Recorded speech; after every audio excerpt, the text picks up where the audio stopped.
दोस्तों आज हम बात करने वाले हैं यूपी ट्रिपल एससी टेट के एग्ज़ाम के बारे में। ये जो एग्ज़ाम है यूपी ट्रिपल एससी का, ये कई कंपटीशन पेपर के लिए अनिवार्य है।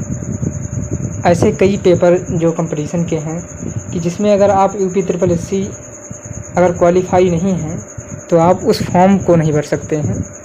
तो ये आपको पेपर देना बहुत अनिवार्य है। जैसे ये जो यूपी लेखपाल की जो वैकेंसी निकलती है, इसमें भी यूपी ट्रिपल एससी पर ऐसे बहुत जो गन्ना अधीक्षक हो गए, ऐसे यूपी ट्रिपल एससी के द्वारा बहुत सी जो वैकेंसियाँ निकाली जाती हैं, उसमें आपको यूपी ट्रिपल एससी पास होना बहुत ज़रूरी है। इसका जो पेपर है अंतिम बार 2023 में कराया गया था। 2024 में इसका पेपर नहीं लिया गया था, लेकिन 2025 में इसका पेपर होगा। उसका नोटिफिकेशन जारी हो गया है। तो सबसे पहले हम देखते हैं यूपी ट्रिपल एससी। सबसे पहले आप देख लीजिए Uttar Pradesh subordinate service selection commission, UP triple SC जो हो गया UP triple SC preliminary examination test PET 2025। UP triple SC PET 2025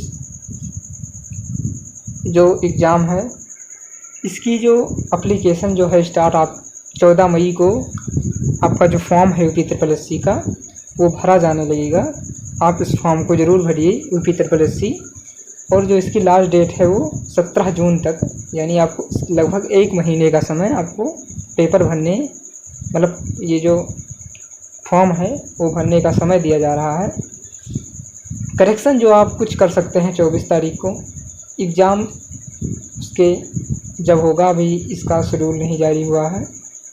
उसके बाद में जो फीस भी इसकी 185 रुपये, जनरल और ओबीसी के लिए 185 रुपये रखा गया है। एससी एसटी के लिए 95 रुपये और जो पीएच दिव्यांग हैं उनके लिए केवल 25 रुपये जो इसका फ़ीस है वो रखा गया है। उसके बाद में हम देखते हैं इसकी जो एज है, एज आप 18 साल यानी 18 वर्ष आपको होना बहुत ज़रूरी है। 18 साल के अगर आप हैं तो इस फॉर्म को आप भर सकते हैं।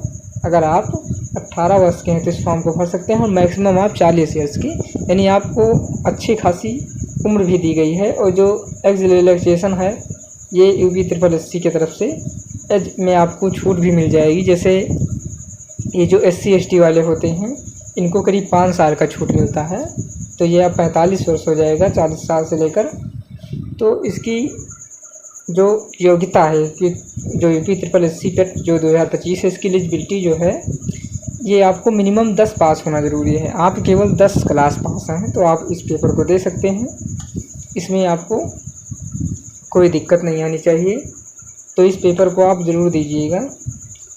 ये आपका जो लिंक एक्टिव है वो 14 मई को आपका जो लिंक है वो एक्टिव हो जाएगा।